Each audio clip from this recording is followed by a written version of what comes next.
स्वागत है दोस्तों आप सबका।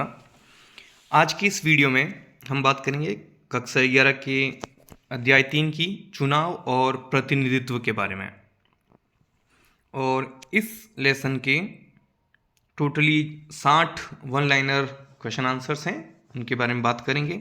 ये वीडियो बहुत ही यूज़फुल होने वाला है, बहुत ही अमेजिंग होने वाला है। अगर आप किसी भी कंपटीशन की तैयारी कर रहे हैं, पॉलिटिकल साइंस में अगर आपका इंटरेस्ट है और या क्लास 11 से आप जुड़े हुए हैं, तो इसमें जितने भी वन लाइनर जो सवाल बन सकते हैं वो सभी इस एक ही वीडियो में उनका संग्रह करके आपके लिए तैयार किया गया है। तो चलिए बिना कोई देरी के हम शुरू करते हैं दोस्तों। वीडियो आखिर तक जरूर देखें और इनमें एक सवाल होगा जो आंसर आपको करना है, वो मैं आपके लिए दूंगा। और हर क्वेश्चन का आंसर मैं साथ में दूंगा, लेकिन बीच में एक छोटा सा पॉज लूंगा ताकि आपकी नॉलेज में टेस्ट कर सकूं। आप अपनी नॉलेज खुद भी टेस्ट कर सकते हैं कि कितने सवाल आपके सही है और कितने नहीं हैं। तो चलिए शुरू करते हैं। लोकसभा का चुनाव लड़ने हेतु उम्मीदवार की न्यूनतम उम्र कितनी होनी चाहिए? लोकसभा का सदस्य बनने हेतु न्यूनतम उम्र कितनी होनी चाहिए? तो इसका सही उत्तर है दोस्तों 25 वर्ष। नेक्स्ट है, विधानसभा का चुनाव लड़ने हेतु उम्मीदवार की न्यूनतम उम्र कितनी होनी चाहिए? यानी विधानसभा का सदस्य बनने हेतु न्यूनतम उम्र कितनी होनी चाहिए? तो इस सवाल का उत्तर भी है 25 वर्ष। लोकसभा का सदस्य बनने के लिए भी 25 वर्ष होना चाहिए और विधानसभा का सदस्य बनने हेतु भी न्यूनतम उम्र जो है वो कम से कम 25 वर्ष होनी चाहिए। नेक्स्ट है, भारत में आधुनिक लोकतंत्र में प्रत्यक्ष प्रजातंत्र का निकटतम उदाहरण कौन सा है? भारत में आधुनिक लोकतंत्र में प्रत्यक्ष प्रजातंत्र का निकटतम उदाहरण, इसका जो सही उत्तर है दोस्तों कि जो प्रत्यक्ष प्रजातंत्र है उसका उदाहरण अगर आपको चेक करना है तो वो मिलेगा आपको ग्राम पंचायत में ग्राम सभा जो इकाई है वो। ग्राम सभा किससे कहते हैं? ग्राम सभा एक पंचायत, ग्राम पंचायत के समस्त जो सार्वभौमिक वयस्क मताधिकार के आधार पर जिनको वोट देने का अधिकार है, यानी मतदाता, ग्राम सभा के सभी मतदाताओं का समूह, ये पूरे गांव का समूह है मतदाताओं का और इसको ग्राम सभा कहते हैं। ठीक है ना, ये बेस्ट लोकतंत्र, प्रत्यक्ष लोकतंत्र का उदाहरण है। नेक्स्ट है, परिसीमन आयोग का गठन कौन करता है? तो परिसीमन आयोग का गठन करता है दोस्तों राष्ट्रपति। अनुच्छेद 82 में इसका उल्लेख है, आर्टिकल 82। और परिसीमन आयोग का गठन कौन करता है? राष्ट्रपति करता है। नेक्स्ट है, सर्वाधिक वोट पाने वाले की जीत पद्धति को अपनाने वाले कोई दो देशों के नाम बताइए। यानी ऐसे दो देशों के नाम बताने जहां उम्मीदवार खूब सारे चुनाव लड़ते हैं, उनमें सबसे ज़्यादा जिसको वोट मिलते हैं उसकी जीत मानी जाती है। यह पद्धति अपनाने वाले कोई दो देश, तो इसमें एक है, हमें अपने देश का नाम याद रखना है, भारत, और एक ब्रिटेन। और ध्यान रखना भारत ने ये पद्धति ब्रिटेन से ही ग्रहण की है। ठीक है ना। नेक्स्ट है, प्रत्यक्ष लोकतंत्र के कोई दो उदाहरण बताइए। प्रत्यक्ष लोकतंत्र के कोई दो उदाहरण। तो प्रत्यक्ष लोकतंत्र के उदाहरण है दोस्तों, पहला तो प्राचीन यूनान में जो नगर राज्य होते थे वो, वहाँ पे प्रत्यक्ष लोकतंत्र था। और दूसरा आज भारत में जो ग्राम सभा है वो प्रत्यक्ष लोकतंत्र का उदाहरण है। तो प्राचीन यूनान में नगर राज्य और ग्राम सभा। नेक्स्ट है, भारत में राष्ट्रपति का चुनाव किस विधि से होता है? भारत में राष्ट्रपति का चुनाव किस विधि से होता है? तो भारत के राष्ट्रपति का चुनाव होता है दोस्तों समानुपातिक प्रतिनिधित्व प्रणाली से। उसमें एकल संक्रमणीय मत पद्धति उसका थोड़ा सा डीप रूप है, तो आप ये बता सकते हैं कि समानुपातिक प्रतिनिधित्व प्रणाली। ठीक है ना। नेक्स्ट है, भारत में लोकसभा चुनाव में प्रतिनिधित्व की कौन सी प्रणाली अपनाई गई? तो लोकसभा में के चुनाव में हमने कौन सी प्रणाली अपना रखी है? जो सर्वाधिक वोट प्राप्त करने वाले की जीत। ठीक है ना, सर्वाधिक मत प्राप्त करने, या जो सबसे आगे होते हैं, जिसको जितने भी उम्मीदवार होते हैं, मान लो 4-5 उम्मीदवार हैं, इनमें जिसको सबसे ज़्यादा वोट मिलेंगे वो जीतेगा। तो सर्वाधिक मत प्राप्त करने वाले की जीत, ये पद्धति हमने हमारे लोकसभा और विधानसभा के चुनाव में, ऑलमोस्ट भारत में हर प्रकार के चुनाव में यही पद्धति अपनाई गई है। लेकिन राष्ट्रपति, उपराष्ट्रपति, राज्यसभा और विधान परिषद, ये 4 जगह समानुपातिक प्रतिनिधित्व की एकल संक्रमणीय मत पद्धति अपनाई गई है। इसके अलावा सब जगह यही पद्धति भारत में अपनाई गई है। नेक्स्ट है, भारत में वयस्क मताधिकार की आयु कितने वर्ष है? यानी भारत में मतदाता की उम्र कितनी होनी चाहिए, कम से कम कितने उम्र के जो नागरिक को हैं वयस्क माना गया है कि वो वोट देने का अधिकारी हैं? तो ये एज है दोस्तों 18 वर्ष। कितनी है? 18 वर्ष। नेक्स्ट है, मूल संविधान में वयस्क मताधिकार की आयु कितने वर्ष थी? मूल संविधान मतलब दोस्तों 26 जनवरी 1950 को जो संविधान बनकर तैयार हुआ था, जो लागू हुआ था, उस संविधान में वयस्क मताधिकार की आयु कितनी थी? तो उसमें थी 21 वर्ष। कितनी थी? 21 वर्ष। अभी कितनी है? 18 वर्ष। तो ये 61वें संविधान संशोधन के द्वारा ये मताधिकार की आयु जो है इसको कम किया गया, तो वर्तमान में 18 वर्ष है। नेक्स्ट है, भारतीय संविधान में राष्ट्रीय निर्वाचन आयोग का उल्लेख किस अनुच्छेद में है? भारतीय संविधान में राष्ट्रीय निर्वाचन आयोग का उल्लेख किस अनुच्छेद में है? तो ये है आर्टिकल 324। किस में है? अनुच्छेद 324 में जो है राष्ट्रीय निर्वाचन आयोग का उल्लेख है। उसकी शक्तियां, उसके गठन के बारे में, उसके क्षेत्राधिकार के बारे में, ये सब 324 बात करता है। नेक्स्ट है, राष्ट्रीय निर्वाचन आयोग के मुख्य चुनाव आयुक्त की नियुक्ति कौन करता है? मुख्य चुनाव आयुक्त की नियुक्ति कौन करता है? तो मुख्य चुनाव आयुक्त की नियुक्ति करता है दोस्तों राष्ट्रपति। कौन करता है? राष्ट्रपति करता है। नेक्स्ट है, भारतीय राष्ट्रीय निर्वाचन आयोग के अन्य निर्वाचन आयुक्तों की नियुक्ति कौन करता है? तो अन्य निर्वाचन आयुक्तों की नियुक्ति भी राष्ट्रपति ही करता है। कौन करता है? एक होता है मुख्य निर्वाचन आयुक्त और 2 होते हैं अन्य निर्वाचन आयुक्त। तो टोटली जो हमारा राष्ट्रीय निर्वाचन आयोग है उसमें 3 होते हैं, ठीक है ना? एक मुख्य निर्वाचन आयुक्त और 2 अन्य निर्वाचन आयुक्त, और तीनों की ही नियुक्ति राष्ट्रपति करते हैं। नेक्स्ट है, भारत में मुख्य चुनाव आयुक्त का कार्यकाल कितने वर्ष का होता है? तो मुख्य निर्वाचन आयुक्त का या मुख्य चुनाव आयुक्त का जो कार्यकाल है दोस्तों, मेरे आंसर करने से पहले दोस्तों आप कोशिश कीजिएगा कि आप भी आंसर करें। सही हो गलत हो कोई फ़र्क नहीं पड़ता है। आपको अपनी नॉलेज टेस्ट करने का एक बेहतरीन प्लेटफॉर्म ये मिल रहा है। हालांकि मैं एक्स्ट्रा इधर उधर की बातें ना करके सीधा टू द पॉइंट बात करता हूँ, ताकि आपके जो समय की उपयोगिता है वो बनी रहे और जिस चीज़ के लिए आप यहाँ आए हैं वो चीज़ आपको मिले। तो मेरी ये रिक्वेस्ट है कि आप मेरे आंसर करने से पहले आंसर करें और अपनी नॉलेज टेस्ट कर सकते हैं कि आपने जो पढ़ा है, आपकी जो स्टडी आपने कर रखी है वो कितनी कहाँ तक है, उसका लेवल क्या है, और उसमें जो गलतियाँ होगी तो वो ठीक हो जाएगी। मैं तुरंत आंसर करूँगा। तो इसका कार्यकाल है दोस्तों 6 वर्ष या 65 वर्ष, जो भी पहले हो। ध्यान रखना दोस्तों, इसमें बहुत सारे लोग उलझ जाते हैं कि 6 वर्ष 65 वर्ष क्या है।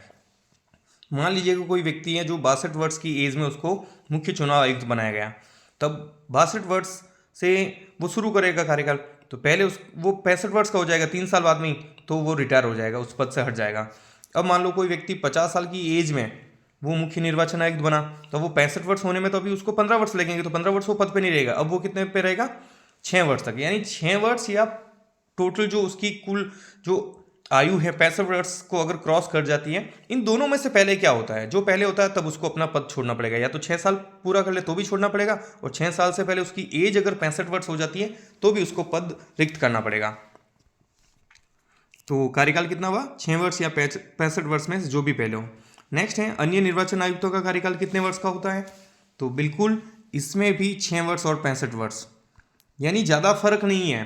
कोई ज़्यादा क्या, कोई फर्क नहीं है। मुख्य निर्वाचन आयुक्त और अन्य निर्वाचन आयुक्तों का कार्यकाल सेम होता है। नेक्स्ट है, भारतीय निर्वाचन आयोग कब से बहुसदस्यीय निकाय है? बहुत अच्छा प्रश्न है दोस्तों। भारतीय राष्ट्रीय निर्वाचन आयोग जो है कब से बहुसदस्यीय निकाय हैं? तो इसमें थोड़ा सा मैं आपको क्लियर कर दूं। पहली बार 1989 है ना, चलिए थोड़ा सा एक और है कि भारत का संविधान लागू हुआ 1950 में, और 1950 से लेके 1989 तक जो है वो एक सदस्य ही था, उसी को मुख्य निर्वाचन आयुक्त कहते थे, एक ही पद होता था, ठीक है। फिर 1989 में इसको 1+2 किया गया, यानी एक तो मुख्य निर्वाचन आयुक्त और 2 अन्य निर्वाचन आयुक्त। लेकिन 1990 में फिर से इसको ख़त्म कर दिया गया, ये जो 2 पद बनाए गए, ठीक है। फिर 1993 में इसको फिर से 1+3 किया गया, 1+2 मतलब टोटली 3। तो अन्य निर्वाचन आयुक्त 2 कब बढ़ाए गए? 1993। तो अब यहाँ पे प्रश्न क्या है पता है? भारतीय राष्ट्रीय निर्वाचन आयोग कब से बहुसदस्यीय निकाय हैं? तो कब से हैं? 1993 से। पहली बार बहुसदस्यीय निकाय कब बनाया गया? तो 1989, ये ध्यान रखना। और भारतीय राष्ट्रीय निर्वाचन आयोग में कुल कितने सदस्य होते हैं? 3, ठीक है ना। नेक्स्ट है, वर्तमान में लोकसभा में अनुसूचित जातियों के लिए कुल कितनी सीटें आरक्षित हैं? तो लोकसभा में अनुसूचित जातियों के लिए कितनी सीटें आरक्षित हैं? 84। कितनी है दोस्तों? 84। नेक्स्ट है, वर्तमान में लोकसभा में अनुसूचित जनजातियों के लिए कितनी सीटें आरक्षित हैं? तो अनुसूचित जनजातियों के लिए सीटें वर्तमान में हैं वो 47 रिजर्व हैं। ध्यान रखना दोस्तों, संसद में आरक्षण की जब बात आती है तो केवल लोकसभा में आरक्षण प्राप्त है, वो भी अनुसूचित जाति और अनुसूचित जनजातियों को। हालांकि अभी परिसीमन होगा बाद में, है ना, संसद के सदस्यों की संख्या बढ़ेगी, उसमें 1/3 महिलाओं की सदस्य संख्या निर्धारित होगी, लेकिन बात कर रहा हूं मैं वर्तमान की। तो इनको प्राप्त है और केवल लोकसभा में, ठीक है। नेक्स्ट है, लोकतंत्र कितने प्रकार का होता है? लोकतंत्र कितने प्रकार का होता है? तो लोकतंत्र 2 प्रकार का होता है, एक प्रत्यक्ष लोकतंत्र, एक अप्रत्यक्ष लोकतंत्र। वर्तमान में प्रत्यक्ष लोकतंत्र कहीं पर भी नहीं है। आप प्राचीन में काल में जो है यूनान के नगर राज्य वहाँ देख सकते हो, या भारत में थोड़ा बहुत आप ग्राम सभा के रूप में देख सकते हो, और कुछ जगह आप स्विट्जरलैंड में जो कैंटन होते हैं वहाँ पे भी देख सकते हो। और बाकी ज़्यादातर अप्रत्यक्ष लोकतंत्र। अप्रत्यक्ष लोकतंत्र का मतलब है कि हम अपने प्रतिनिधि चुनते हैं और वो चुने हुए प्रतिनिधि जो हैं शासन व्यवस्था चलाते हैं। तो 2 प्रकार, प्रत्यक्ष और अप्रत्यक्ष। नेक्स्ट है, भारत के संविधान में कितने प्रकार की निर्वाचन प्रणालियों को अपनाया गया? तो भारतीय संविधान में 2 प्रकार की निर्वाचन प्रणालियों को स्वीकार किया गया है। एक, सर्वाधिक मत प्राप्त करने वाले उम्मीदवार की जीत, जैसे लोकसभा, विधानसभा और जितने भी जो स्थानीय निकाय के चुनाव सब में यही। और दूसरा है समानुपातिक प्रतिनिधित्व प्रणाली, जो राष्ट्रपति, उपराष्ट्रपति, राज्यसभा के सदस्यों को चुनाव और विधान परिषद के सदस्यों को चुनाव। नेक्स्ट है, निर्वाचन आयोग के कार्य बताइए। कोई दो निर्वाचन आयोग के कार्य बताने हैं आपको। तो इसमें देखिए, एक तो है मतदाता सूची तैयार करना और चुनाव का समय, कार्यक्रम आदि तय करना कि चुनाव कब होंगे, कौन कौन सी तिथियों होंगे, उनकी रिजल्ट कब आएगा, ये चुनाव संबंधी सारे जो कार्यक्रम हैं। और तीसरा, स्वतंत्र और निष्पक्ष चुनाव करवाना और राजनीतिक दलों को मान्यता प्रदान करना, ठीक है ना। नेक्स्ट है, भारत में यह कौन तय करता है कि कौन सा निर्वाचन क्षेत्र आरक्षित होगा? हमने अभी देखा है दोस्तों कि 84 सीट्स जो हैं अनुसूचित जाति के लिए रिजर्व होगी लोकसभा में और 47 अनुसूचित जनजातियों के लिए। तो कौन सा निर्वाचन क्षेत्र इस बार आरक्षित होगा, कौन सा नहीं होगा, ये तय कौन करता है? और कोई निर्वाचन क्षेत्र किस, उसका एरिया क्या होगा, ये तय कौन करता है? तो इसका सही उत्तर है दोस्तों परिसीमन आयोग। कौन करता है? परिसीमन आयोग। उसका गठन कौन करता है? राष्ट्रपति। किस अनुच्छेद में परिसीमन आयोग का उल्लेख है? आर्टिकल 82 में, ठीक है ना। नेक्स्ट है, भारत में किन चुनावों के लिए समानुपातिक प्रतिनिधित्व प्रणाली को अपनाया गया है? भारत में किन चुनावों के लिए? तो आप ध्यान रखना, 4 जो इलेक्शन है उनको ध्यान रखना, राष्ट्रपति, उपराष्ट्रपति और संसद का अपर जो हाउस है, जो उच्च सदन है यानी राज्यसभा, और राज्य विधानमंडल में भी अपर जो हाउस है यानी उच्च सदन विधान परिषद। राष्ट्रपति, उपराष्ट्रपति, राज्यसभा और विधान परिषद, इन 4 जो चुनाव हैं इसमें समानुपातिक प्रतिनिधित्व प्रणाली को अपनाया गया है। नेक्स्ट है, 1984 के लोकसभा चुनाव में कांग्रेस ने कुल कितनी सीटें जीती थी? बात लोकसभा की चल रही है। आप प्रश्न को अच्छे से देखिए, कब की बात है? 1984। किस चुनाव की बात है? लोकसभा चुनाव की। किसने सीटें जीती? कांग्रेस ने, ठीक है। टोटल कांग्रेस ने कितनी सीट जीती थी लोकसभा के चुनाव में 1984 में? तो इसका सही उत्तर है दोस्तों 415। ये अब तक का रिकॉर्ड है। इतनी सीटें दोबारा इससे, ना तो इससे पहले कभी ना इसके बाद में कभी इतनी सीटें जीती किसी ने। नेक्स्ट है, भारत में बहुदलीय गठबंधन सरकारों का दौर कब शुरू हुआ? तो भारत में बहुदलीय गठबंधन सरकारों का दौर शुरू हुआ है दोस्तों 1989 में। नेक्स्ट है, भारत में वयस्क मताधिकार की आयु 21 वर्ष से घटाकर 18 वर्ष कब की गई? भारत में वयस्क मताधिकार की आयु 21 वर्ष से घटाकर 18 वर्ष, मूल संविधान में 21 वर्ष थी, प्रेजेंट में 18 वर्ष हैं। ठीक है, तो ये की गई है दोस्तों 61वें संविधान संशोधन के द्वारा 1989 में तारकुंडे समिति की सिफारिश पर। किस समिति ने सिफारिश की थी कि मताधिकार की आयु 21 वर्ष से घटाकर 18 वर्ष कर दो? तारकुंडे समिति ने। नेक्स्ट है, बहुदलीय गठबंधन से क्या तात्पर्य है? बहुदलीय गठबंधन से क्या तात्पर्य है? यानी जो अनेक राजनीतिक दल मिलकर, ठीक है ना, बहुत सारे दल मिलकर सत्ता प्राप्ति के लिए जो गठबंधन बनाते हैं, फिर चुनाव लड़ते हैं, तो ऐसे गठबंधन को बहुदलीय गठबंधन कहते हैं। यानी ऐसा गठबंधन जिसमें बहुत सारे राजनीतिक दल मिलकर जो गठबंधन बनाते हैं उसको बहुदलीय गठबंधन कहते हैं। नेक्स्ट है, इजराइल की विधायिका का क्या नाम है? इजराइल की विधायिका का क्या नाम है? तो इसका इजराइल की जो विधायिका बोलो आप दोस्तों, विधानमंडल बोल सकते हो और पार्लियामेंट बोल सकते हो, उसका नाम नेसेट है। ठीक है ना, नेसेट। नेक्स्ट है, इजराइल के चुनाव के लिए निर्वाचन की किस प्रणाली को अपनाया गया है? इजराइल के चुनाव के लिए, इजराइल में चुनाव के लिए कौन सी प्रणाली को अपनाया गया है? तो ये अपनाया गया है दोस्तों समानुपातिक प्रतिनिधित्व प्रणाली। पूरे इजराइल को एक निर्वाचन क्षेत्र माना गया है, सारे लोग जाते हैं, पार्टी को वोट करते हैं। ठीक है, जितनी भी पार्टियां हैं। अब उस मान लो कि ये जो पार्टियां हैं दोस्तों, ए पार्टी, बी पार्टी, सी, ठीक है ना, तो इसमें जिस पार्टी को जितने परसेंट वोट मिले हैं उस अनुपात में उसको वहां पे सीटें मिल जाती है विधानमंडल में। ठीक है ना, तो यानी वहां पे उम्मीदवार को वोट नहीं करते, वो किसको वोट करते हैं? वहां के पार्टी को। नेक्स्ट है, भारत में चुनाव प्रक्रिया को स्वतंत्र और निष्पक्ष बनाने हेतु किस आयोग की स्थापना की गई? तो भारत में चुनाव प्रक्रिया को स्वतंत्र और निष्पक्ष बनाने हेतु कौन से आयोग की स्थापना की गई है? राष्ट्रीय निर्वाचन आयोग, जिसको भारतीय निर्वाचन आयोग भी बोलते हैं। ठीक है, कब स्थापना हुई दोस्तों इसकी? 25 जनवरी 1950। 25 जनवरी 1950। अब आपके मन में एक सवाल उठेगा दोस्तों कि भारतीय संविधान जो है वो 26 जनवरी को लागू हुआ, फिर 25 जनवरी को संविधान के हिसाब से कोई संस्था कैसे बना सकते हैं? तो ध्यान रखिए, भारतीय संविधान की कुछ प्रावधान 26 नवंबर 1949 को ही लागू हो गए थे। ठीक है ना, तो उसी प्रावधान के तहत 25 जनवरी को राष्ट्रीय निर्वाचन आयोग का गठन हुआ था और प्रथम जो हमारे मुख्य निर्वाचन आयुक्त थे वो सुकुमार सेन थे और 25 जनवरी को ही राष्ट्रीय मतदाता दिवस राष्ट्रीय निर्वाचन आयोग की स्थापना की याद में मनाया जाता है।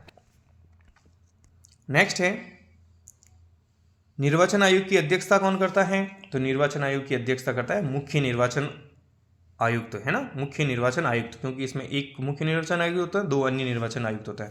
पहले एक ही होते थे, लेकिन 1993 से यहाँ पे 3 हैं। भारत में निर्वाचन आयोग में कुल कितने सदस्य होते हैं? तो बिल्कुल यही इसका उत्तर है, एक मुख्य निर्वाचन आयुक्त और 2 अन्य निर्वाचन आयुक्त, तो टोटल कितने हो गए? 3। नेक्स्ट है, लोकतांत्रिक चुनाव से क्या तात्पर्य है? लोकतांत्रिक चुनाव से क्या तात्पर्य है? तो लोकतांत्रिक चुनाव का तात्पर्य है दोस्तों, 2 शब्द उसमें जरूर होना चाहिए, जो 2 बातें हैं वो जरूर होनी चाहिए। स्वतंत्र और निष्पक्ष चुनाव। कैसा होना चाहिए चुनाव? चुनाव स्वतंत्र होना चाहिए और निष्पक्ष होना चाहिए, तो वो लोकतांत्रिक चुनाव कहलाते हैं। नेक्स्ट है, सार्वभौमिक वयस्क मताधिकार से क्या तात्पर्य है? सार्वभौमिक वयस्क मताधिकार से क्या तात्पर्य है? एक निश्चित आयु प्राप्त कर लेने के बाद प्रत्येक नागरिक को, ध्यान रखना यहाँ पे व्यक्ति नहीं नागरिक है ना, हर देश अपने नागरिकों को वोट देने का अधिकार देता है, तो एक निश्चित आयु प्राप्त कर लेने के बाद प्रत्येक नागरिक को बिना किसी भेदभाव के, कोई भेदभाव नहीं, कोई लिंग, उम्र, है ना, इस बेस पे कोई भेदभाव नहीं, एक निश्चित आयु प्राप्त कर लेने के बाद प्रत्येक नागरिक को बिना किसी भेदभाव के मत देने का, वोट देने का जो अधिकार दिया जाता है उसे कहा जाता है सार्वभौमिक वयस्क मताधिकार। और दुनिया में न्यूजीलैंड पहला देश है जिसने 1893 में सार्वभौमिक वयस्क मताधिकार को लागू किया था। नेक्स्ट है, पृथक निर्वाचन मंडल से क्या तात्पर्य है? पृथक निर्वाचन मंडल से क्या तात्पर्य है? ये भी एक निर्वाचन की पद्धति है दोस्तों, इसमें क्या होता है कि जिस समुदाय का उम्मीदवार होता है वोटर्स भी उसी समुदाय के होंगे, यानी जिस समुदाय का उम्मीदवार होगा उसी समुदाय के वोटर्स होंगे। इसको कहते हैं पृथक निर्वाचन मंडल, ठीक है। नेक्स्ट है परिसीमन आयोग से क्या तात्पर्य है। परिसीमन आयोग से क्या तात्पर्य है, तो परिसीमन आयोग का क्या तात्पर्य देखिए, आर्टिकल 82 इसका जो गठन करता है राष्ट्रपति करता है कि यह एक स्वतंत्र संस्था है जो निर्वाचन क्षेत्रों को निर्धारित करता है, साथ ही साथ कौन सा निर्वाचन क्षेत्र रिजर्व होगा अनुसूचित जातियों के लिए, अनुसूचित जनजातियों के लिए, ये भी तय परिसीमन आयोग करता है। नेक्स्ट है भारत में राष्ट्रपति चुनाव कौन करवाता है। तो भारत में चुनाव करवाने की बात आती है तो स्थानीय निकायों के जो चुनाव हैं वो राज्य निर्वाचन आयोग करवाता है। बाकी संसद के ले लो, राष्ट्रपति के ले लो, उपराष्ट्रपति के ले लो, ये राज्यों की विधानसभाओं के ले लो, विधान परिषद के ले लो, ये सारे चुनाव राष्ट्रीय निर्वाचन आयोग करवाता है। तो कौन करवाता है, इसका आंसर क्या होगा, राष्ट्रीय निर्वाचन आयोग। नेक्स्ट है भारत में लोकसभा के सदस्यों का चुनाव कौन करवाता है। तो इसका आंसर इसी टाइम हमने दिया था अभी कि संसद मतलब दोनों सदनों के भी, तो राष्ट्रीय निर्वाचन आयोग करवाता है लोकसभा के सदस्यों का भी। नेक्स्ट है जनता के शासन का अर्थ क्या है। जनता के शासन का अर्थ क्या है, तो इसका आंसर है दोस्तों जनता के प्रतिनिधियों द्वारा शासन। जनता डायरेक्ट शासन नहीं कर सकती है, तो वो क्या करती है, अपने प्रतिनिधियों को चुनते हैं और प्रतिनिधियों द्वारा जो शासन किया जाता है वो जनता का शासन। नेक्स्ट है first past the post system किसे कहते हैं। जो सबसे निर्वाचन में जिसको सबसे अधिक मत मिलते हैं उसे विजेता घोषित किया जाता है। इस सिस्टम को, इस प्रणाली को first past the post system, इसमें आप हिंदी में बोल सकते हो सर्वाधिक मत प्राप्त करने वाले को विजेता घोषित किया जाता है, ठीक है ना, उसी को first past the post system. यह भारत और ब्रिटेन में है मुख्य रूप से, और हमने ब्रिटेन से ये सिस्टम लिया है। नेक्स्ट है चुनाव में किस प्रणाली में मतदाताओं को किसी एक दल को चुनने का विकल्प दिया जाता है। तो किसी एक दल को मतलब दल के बेस पे, जो जैसे इजराइल में है कि आप जाके पार्टी को वोट कीजिए, जितनी पार्टी को जितने % वोट मिला उतनी सीटें विधायक उनको मिल जाएगी। तो ये है समानुपातिक प्रतिनिधित्व प्रणाली। कौन सी है, समानुपातिक प्रतिनिधित्व प्रणाली। नेक्स्ट है प्रत्यक्ष लोकतंत्र से क्या तात्पर्य है। तो प्रत्यक्ष लोकतंत्र का अर्थ ये है दोस्तों कि नागरिक दिन प्रतिदिन के जो फैसले हैं और सरकार चलाने में सीधा भाग लेते हैं लोग, उसी को प्रत्यक्ष लोकतंत्र कहते हैं। यानी रोजमर्रा के निर्णय जनता लेती है, तो वो प्रत्यक्ष लोकतंत्र है। अगला है राजनीतिक दल किसे कहते हैं। राजनीतिक दल किसे कहते हैं, तो राजनीतिक दल एक लोगों का एक ऐसा समूह है दोस्तों, राजनीतिक दल जो चुनाव लड़ते हैं और सरकार में राजनीतिक सत्ता प्राप्त करने के उद्देश्य से कार्य करता है। तो ये लोगों का समूह है। इनका उद्देश्य क्या होता है, इनका उद्देश्य होता है राजनीतिक सत्ता प्राप्त करना। इस उद्देश्य को पूरा करने के लिए वो काम करते हैं और चुनाव लड़के अपनी सरकार बनाने का प्रयास भी करते हैं। नेक्स्ट है दलों को प्राप्त मतों के अनुपात में विधायिका में प्रत्येक दल को सीटें प्रदान करने की व्यवस्था को क्या कहा जाता है। दलों को प्राप्त मतों के अनुपात में विधायिका में प्रत्येक दल को सीटें प्रदान करने की व्यवस्था को समानुपातिक प्रतिनिधित्व प्रणाली कहा जाता है, ठीक है ना, समानुपातिक प्रतिनिधित्व प्रणाली। नेक्स्ट है निर्वाचन क्षेत्र से क्या तात्पर्य है। निर्वाचन क्षेत्र से क्या तात्पर्य है, तो निर्वाचन क्षेत्र एक भौगोलिक क्षेत्र होता है दोस्तों, एक भौगोलिक क्षेत्र जिसके मतदाता, एक भौगोलिक क्षेत्र के मतदाता जो अपने एक प्रतिनिधि का चुनाव करते हैं, इसको निर्वाचन क्षेत्र बोलेंगे। ये निर्वाचन क्षेत्र है, इसमें जितने भी जो वोटर्स हैं वो अपना प्रतिनिधि चुनेंगे। तो ये क्या हो गया, एक निर्वाचन क्षेत्र हो गया। नेक्स्ट है ऐसे दो देशों के नाम बताइए जहां पूरे देश को ही एक निर्वाचन क्षेत्र माना जाता है। ऐसे दो देशों के आपको नाम बताना है। तो हमने एक तो थोड़ी देर पहले बात की है दोस्तों, इजराइल, और दूसरा एक नीदरलैंड में भी ऐसा ही सिस्टम है। तो इजराइल और नीदरलैंड। अगेन है समानुपातिक प्रतिनिधित्व प्रणाली। समानुपातिक प्रतिनिधित्व प्रणाली वाले कोई दो देशों के नाम बताइए। तो समानुपातिक प्रतिनिधित्व प्रणाली वाले दो देशों के नाम आप फिर से देखिए, इजराइल और नीदरलैंड। कौन कौन से, इजराइल और नीदरलैंड। नेक्स्ट है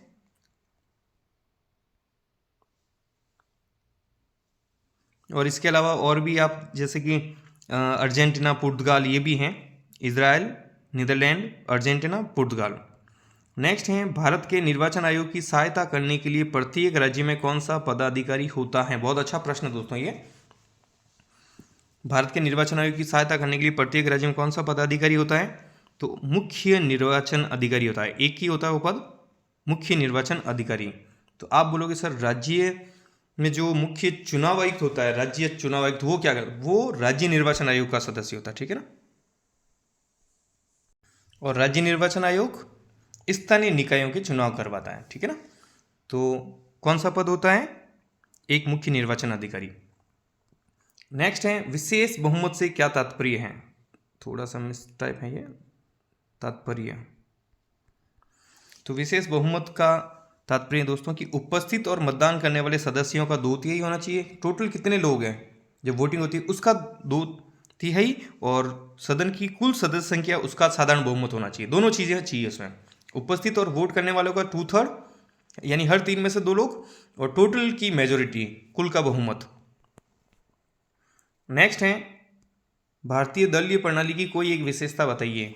तो भारतीय दलीय प्रणाली की विशेषता है यहाँ पे बहुदलीय शासन व्यवस्था है ना, जब सत्ता को प्राप्त करने के लिए, राजनीतिक सत्ता को प्राप्त करने के लिए अनेक राजनीतिक दल भाग लेते हैं। और नेक्स्ट है पृथक निर्वाचन मंडल से क्या अभिप्राय है, फिर से वही आई थिंक रिपीट है कि जिस समुदाय का उम्मीदवार या प्रतिनिधि होता है उसी समुदाय के मतदाता उसको वोट डालते हैं, केवल उसी समुदाय के, अन्य उसको वोट नहीं डाल सकते, तो इसको बोलते हैं पृथक निर्वाचन मंडल। नेक्स्ट है किन्हीं 2 निर्वाचन विधियों के नाम बताइए। तो इसमें एक तो समानुपातिक प्रतिनिधित्व प्रणाली, और सबसे अधिक मत प्राप्त करने वाले को विजयी घोषित किया जाता है। नेक्स्ट है चुनाव आचार संहिता क्या है। चुनाव आचार संहिता क्या है, तो चुनाव के समय राजनीतिक दलों और उम्मीदवारों के निर्वाचन आयोग द्वारा जारी दिशा निर्देश, यानी चुनाव के टाइम जो दिशा निर्देश जारी करता है ना निर्वाचन आयोग, किसके लिए, राजनीतिक दल के लिए और उम्मीदवारों के लिए, उसे चुनाव आचार संहिता कहा जाता है। नेक्स्ट है समानुपातिक प्रतिनिधित्व प्रणाली की कोई 2 विशेषताएं बताइए। समानुपातिक प्रतिनिधित्व प्रणाली की कोई 2 विशेषताएं, तो इसमें एक तो है कि इसमें एक निर्वाचन क्षेत्र से बहुत सारे प्रतिनिधि चुने जा सकते हैं, और दूसरा हर पार्टी को जितने % वोट मिलता है उसी अनुपात में उसको सीटें मिल जाती है, ठीक है ना। तो एक तो एक निर्वाचन क्षेत्र से कई प्रतिनिधि चुने जा सकते हैं, और हर पार्टी को प्राप्त मत के अनुपात में विधायिका में उनको सीटें मिल जाती हैं। नेक्स्ट है निर्वाचन किसे कहते हैं, तो निर्वाचन जनता जिस विधि से अपने जनप्रतिनिधियों को निर्वाचित करती है उसे निर्वाचन कहते हैं। जनता जिस विधि से अपने जनप्रतिनिधियों को निर्वाचित करती है उसे निर्वाचन कहते हैं। नेक्स्ट है भारत में प्रथम आम चुनाव कब हुए। तो भारत में प्रथम आम चुनाव हुए थे दोस्तों 1951-52 में, जिसे 1952 का आम चुनाव भी कहते हैं। आम चुनाव मतलब लोकसभा के चुनाव। नेक्स्ट है भारत में निर्वाचन आयुक्तों को कौन हटा सकता है। तो भारत में निर्वाचन आयुक्तों को संसद के दोनों सदनों में विशेष बहुमत द्वारा जो प्रस्ताव पारित होता है उस आधार पर राष्ट्रपति हटाता है। हटाता कौन है, राष्ट्रपति। लेकिन किसके प्रस्ताव पे, संसद के प्रस्ताव, दोनों सदन जो हैं वो सदन अलग अलग विशेष बहुमत से, विशेष बहुमत मतलब 2/3 मेजोरिटी से जो पास करते हैं उस बेस पे हटा सकते हैं। नेक्स्ट है राज्यसभा का सदस्य बने तो न्यूनतम आयु कितने वर्ष होनी चाहिए। तो राज्यसभा का सदस्य बने तो न्यूनतम आयु 30 वर्ष होनी चाहिए। नेक्स्ट है भारत में राजनीतिक दलों को चुनाव चिन्ह आवंटित कौन करता है। तो भारत में राजनीतिक दलों को चुनाव चिन्ह आवंटित करता है राष्ट्रीय निर्वाचन आयोग। कौन करता है, राष्ट्रीय निर्वाचन आयोग। और आज का अंतिम प्रश्न है जो कि आपके लिए है, भारतीय चुनाव आयोग के सदस्यों को वेतन भत्ते कहाँ से दिए जाते हैं। भारतीय चुनाव आयोग के सदस्यों के वेतन भत्ते कहाँ से दिए जाते हैं, ये प्रश्न आपके लिए है। इसका आंसर आप कमेंट सेक्शन में जाके बताएं। और thank you so much video आखिर तक देखने के लिए। और वीडियो पसंद आए तो आप इसे लाइक और शेयर जरूर कीजिए अपने दोस्तों के साथ में भी, और कमेंट सेक्शन में जाके भी आप बता सकते हैं वीडियो आपको कैसा लगा। Thank you so much for watching.